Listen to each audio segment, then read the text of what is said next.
leaving the familiar.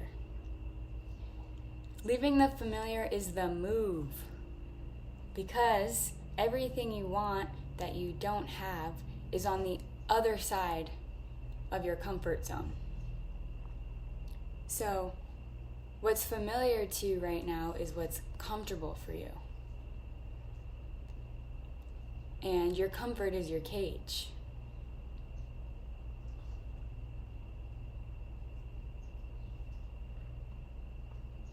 So I don't know about you, but I've been living comfortably in a cage for a long time, and it's familiar, but it's not.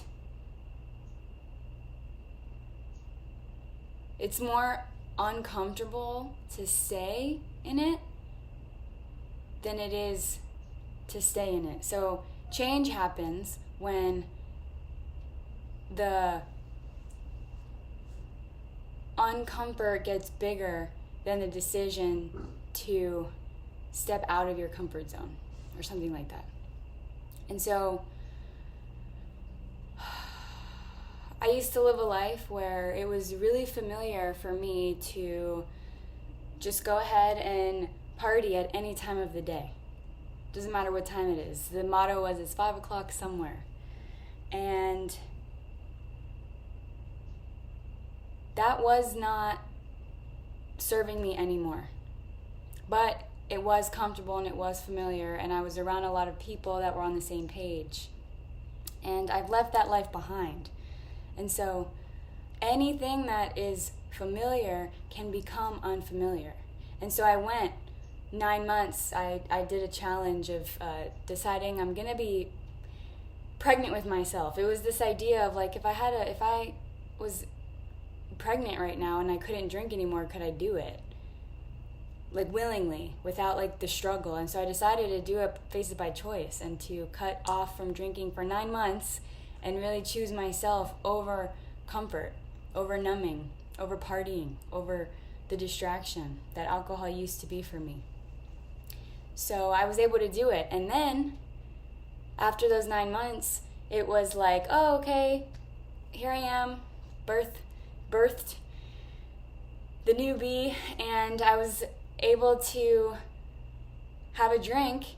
And then it got to a point where it was unfamiliar to have a drink, but then it became familiar again. And so now I'm in a season again where I'm making it unfamiliar. Put it on the altar. So, another thing that was familiar to me was living in not the jungle. So, coming to Costa Rica, which is where I am now, I'm still adjusting to the just abundance of nature all around me. It's incredible, and I was really intimidated by it. But now it's become so much more familiar to me. And I'm just grateful for God, the creator of heaven and earth. I see it that way now. Like, this is his creation. It's beautiful.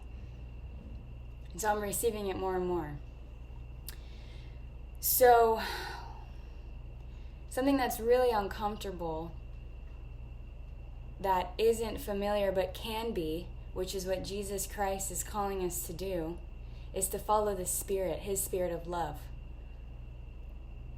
which looks like denying our flesh, of reacting in ways that comes from our sin-based identity. So sin is something we all inherited. It's what we were born into.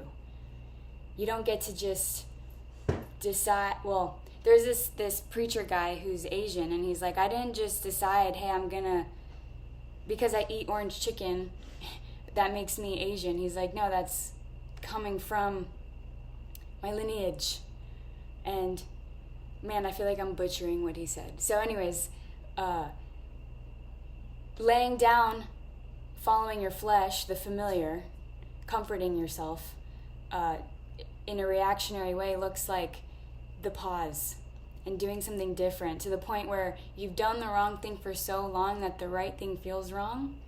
However, you can start to do the right thing for so long that the wrong thing feels wrong, which includes coming from love, taking the pause, not getting angry, being slow to speak, and just what would love do, and making that your new familiar.